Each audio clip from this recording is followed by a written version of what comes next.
Oke, assalamualaikum warahmatullahi wabarakatuh. Waalaikumsalam warahmatullahi wabarakatuh. Nah, bertemu lagi dengan kami tim Alam Kadap.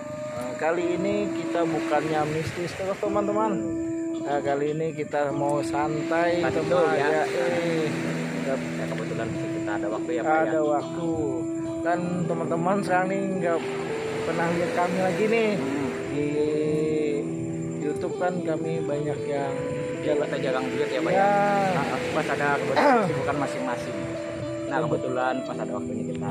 Iya, kebetulan kita ke pantai nih. Nah, ini pantaian kayak bentuk Bali juga, teman. Tapi di Kalimantan Selatan ada namanya Batakan, iya kan? Di Kabupaten Tanah Laut. Nah, Kalimantan Selatan. Nah, kita santai kawal. Nah, santai ini kawalan. Karena nih banyak bukannya kita nih kan sekali kan malam. Ya, tapi gini Malam. pagi ya Pak. Ini pagi. Pagi ya Pak.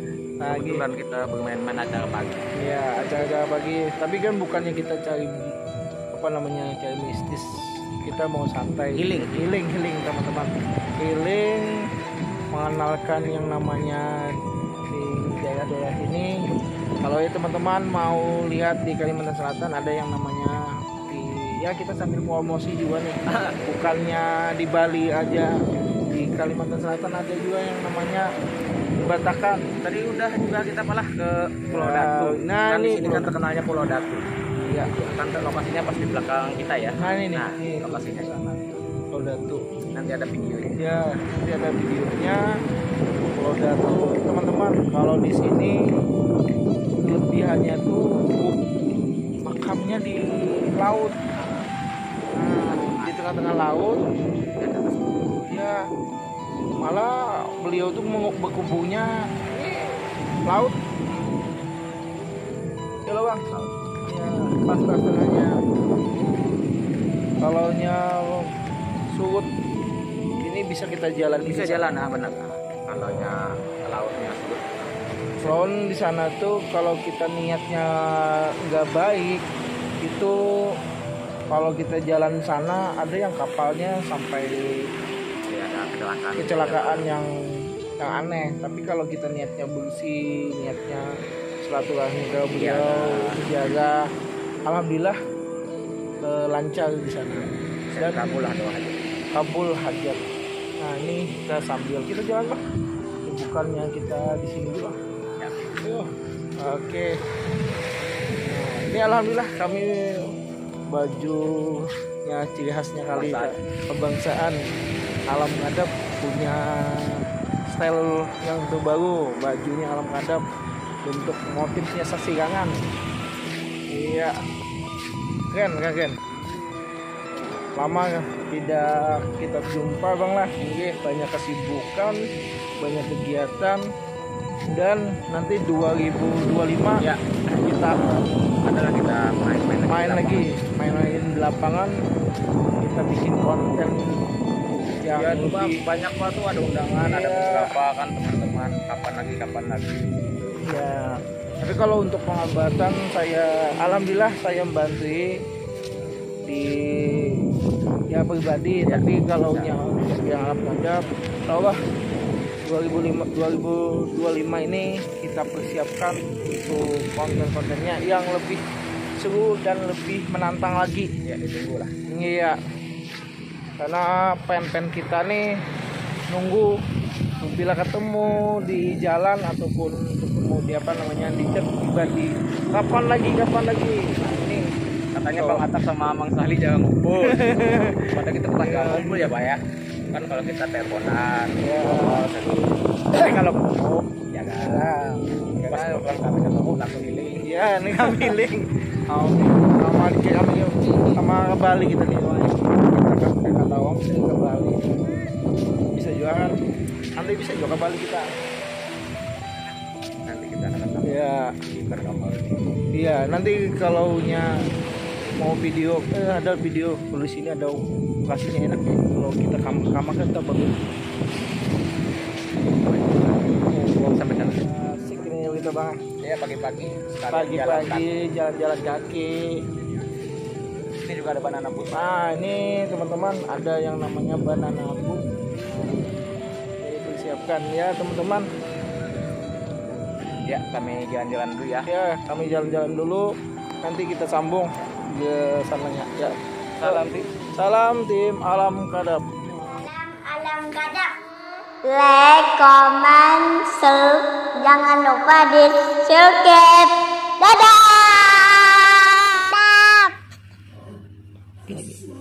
Mantap.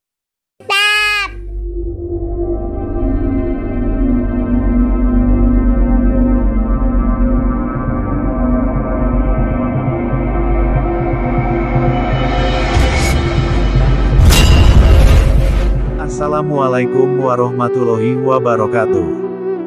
Datu Pamulutan, pendakwah dan pejuang dikenal ahli memulut burung. Makam keramat Datu Pamulutan terletak di sebuah pulau kecil, bernama Pulau Datu Desa Tanjung Dewa Kecamatan Panyipatan, Kabupaten Tanah Laut Kalimantan Selatan. Kini menjadi tempat wisata religius di Tanah Laut. Banyak masyarakat Kalimantan Selatan yang mengunjungi makam beliau. Untuk ziarah ke sana, harus menyewa kelotok milik warga setempat dari pantai Tanjung Dewa. Sudah tersedia dermaga tambat permanen di Pulau Datu untuk para penziarah. Letak makam berada di perbukitan Pulau Datu, dan ada juru kunci yang menjaga di sana. Selain wisata religius, penziarah juga bisa menyaksikan keindahan alam dan pantai di Pulau Datu. Banyak terdapat batu-batu besar di bibir pantai Pulau Datu. Hal ini menjadi ciri khas tertentu yang dapat disaksikan pengunjung. Pantainya bersih dan alami. Selain itu Pulau Datu terdiri dari perbukitan, yang bisa kita telusuri sembari menikmati suasana alam. Berdasar manakibnya, Datu Pamulutan nama asli beliau adalah Sultan Hamidin Syah, yang berasal dari Batang Banyu Mangapan Martapura. Saat beliau masih hidup beliau juga menggunakan nama Muhammad Taher, sebagai nama samaran dalam menjalankan tugas sebagai wali dan hamba Allah. Sedangkan Datu Pamulutan, adalah gelar yang diberikan oleh masyarakat, karena beliau suka memulut cara berburu dengan menggunakan getah, biasanya untuk berburu unggas burung. Sultan Hamidin Syah ini mempunyai adik bernama Sultan Ridwan Syah, yang juga seorang pendakwah. Dalam menyebarkan Islam mereka menempuh jalan masing-masing, yaitu Hamidin Syah atau Datu Pamulutan ke arah timur, dan adiknya Sultan Ridwan Syah ke arah barat.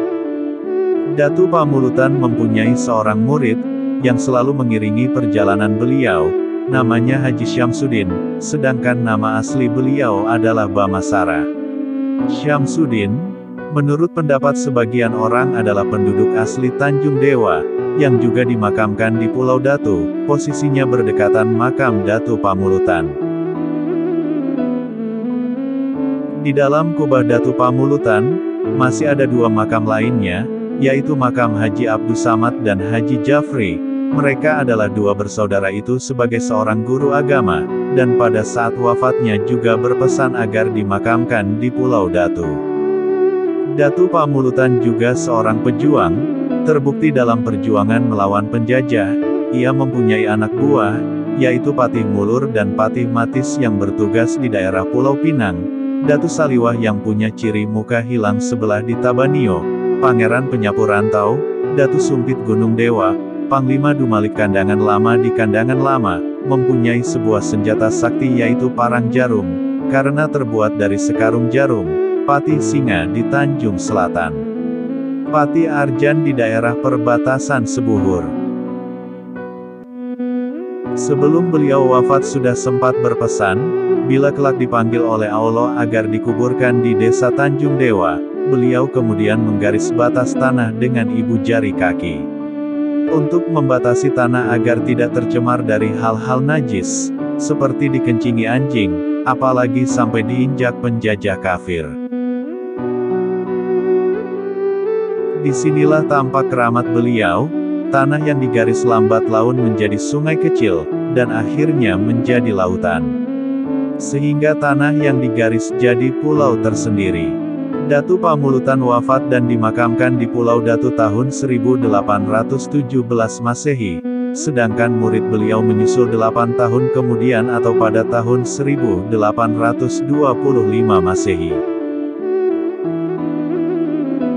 Sebenarnya ia wafat di desa tempat tinggalnya di Martapura, kelak bila meninggal dimakamkan ke Tanjung Dewa. Karena jalan waktu itu masih belum seperti sekarang, maka jenazah dibawa lewat sungai kemudian menyisir laut, dengan menggunakan sampan.